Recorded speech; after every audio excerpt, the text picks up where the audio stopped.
नमस्कार, market update YouTube channel पर आपका स्वागत है दोस्तों।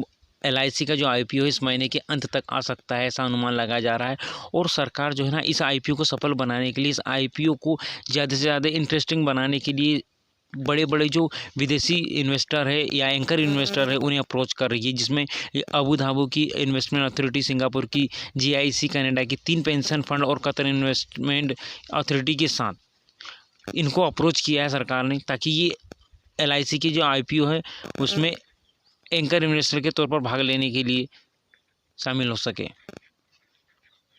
दोस्तों, अब ये एंकर इन्वेस्टर क्या होता है, पहले अपन इनको समझ लेते हैं। देखो, एंकर इन्वेस्टर वो इन्वेस्टर होते हैं जिन्हें आईपीओ लॉन्च होने के एक दिन पहले ही उस शेयर का कुछ भाग अलॉट कर दिया जाता है, जिससे वो उस शेयर का जो आईपीओ का जो बेंड प्राइस होता है उससे या तो कम दाम पर या ज़्यादा दाम पर दे दिया जाता है। अब कोई भी इन्वेस्टर ज़्यादा दाम पर तो नहीं लेगा, उसे कम दाम पर ही दिया जाता है, अपन ऐसा मान सकते हैं। अगर अपन इसको साधारण भाषा में समझे तो जैसे कोई बल्क में अगर कोई माल खरीद रहा है, जैसे अगर कोई माल बल्क में खरीद रहा है तो जो कम सेलर होगा उस बल्क खरीदार को जो है थोड़ी डिस्काउंट के साथ वो शेयर दे देते हैं, मतलब वो माल दे देता है। तो अब इसी तरह से ये भी होता है, आप इसको इसी तरह से समझ सकते हो। तो ये जो बड़ी बड़ी एंकर इन्वेस्टर होते हैं, ये सरकार इन्हें अप्रोच करी ताकि जो एलआईसी का जो आईपीओ है बेहतर हो सके, सफल हो सके। और सरकार ने जो है जितने भी ये एंकर इन्वेस्टर होते हैं इनकी एक शॉर्ट लिस्ट को भी तैयार कर लिया है। और ये भी न्यूज़ आ रहा है कि बड़े बड़े जो दिग्गज फंड है या इन्वेस्टर है वो इसमें अपनी रुचि, और जिसमें जैसे ब्लैक रॉक, सैंड कैपिटल, डीबिलिटी इन्वेस्टमेंट जैसे बड़े बड़े एंकर इन्वेस्टर जो हैं वो शामिल हो सकते हैं। क्योंकि जो मर्चेंट बैंकर हैं इन फंडों से एंकर निवेश बनाने के लिए बात कर रहे हैं, ताकि एलआईसी का जो आईपीओ है सबसे बढ़िया हो सके और सरकार को ज़्यादा से ज़्यादा उसमें फंड रेस कर।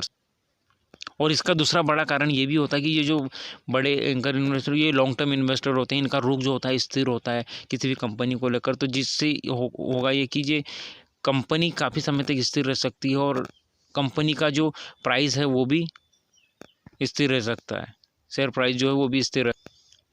वहीं दोस्तों, अगर अपन एलआईसी के वैल्यूएशन की बात करें तो एलआईसी का जो वैल्यूएशन है शुरुआत में जो था 16 लाख करोड़ रुपए का अनुमान लगाया गया था, लेकिन अब सरकार एलआईसी का मूल्यांकन 11 लाख करोड़ रुपए के आसपास रखना चाहती है। और इसका सबसे बड़ा कारण ये है कि एलआईसी का जो वैल्यूएशन में जो कटौती कर रही है, इससे क्या है कि जो कंपनी का शेयर लिस्टेड होने के बाद और उसके जो शेयर है उसको निवेशकों के पास जो पैसे उसकी उपलब्धता को बनाए रखने के लिए ये इनकी का जो वैल्यूएशन है उसमें कटौती करी गई है। और सरकार ये चाहती है कि ज़्यादा से ज़्यादा निवेशक हो, ज़्यादा से ज़्यादा इन्वेस्टर है, उसे लुभाने की भी कोशिश कर रहे हैं। क्योंकि अभी देखिए, रूस और यूक्रेन का ये भी जो युद्ध हो रहा है, इस वजह से महंगाई और ब्याज दरों में लगातार वृद्धि हो रही है। तो इन्हीं को ध्यान में रखते हुए सरकार ने ये फैसला लिया कि जो एलआईसी का जो वैल्यूएशन है, इसका जो मूल्यांकन उसमें 30% का कटौती करी गई है। तो अब जब एलआईसी के वैल्यूएशन में 30% की कटौती करी गई तो इसका सीधा मतलब ये है कि एलआईसी का जो शेयर्स होता है वो आप 30% तक कम मात्रा में आप इन्वेस्टर को मिल सकता है। और एलआईसी के आईपीओ के संबंधित जो भी कदम है, सरकार ज़्यादा से ज़्यादा निवेशकों को लुभाने के लिए कोशिश करे, जिससे कि ज़्यादा से ज़्यादा वो इसमें इन्वेस्टर ला सके, इसमें ज़्यादा से ज़्यादा लोगों को शामिल कर सके। तो यही था दोस्तों आज का प्रमुख अपडेट। ऐसे ही नए अपडेट के लिए आप हमारे चैनल को सब्सक्राइब और लाइक करना ना भूलें। मिलते हैं किसी नए अपडेट के साथ बहुत जल्द। तब तक के लिए जय हिंद, जय भारत।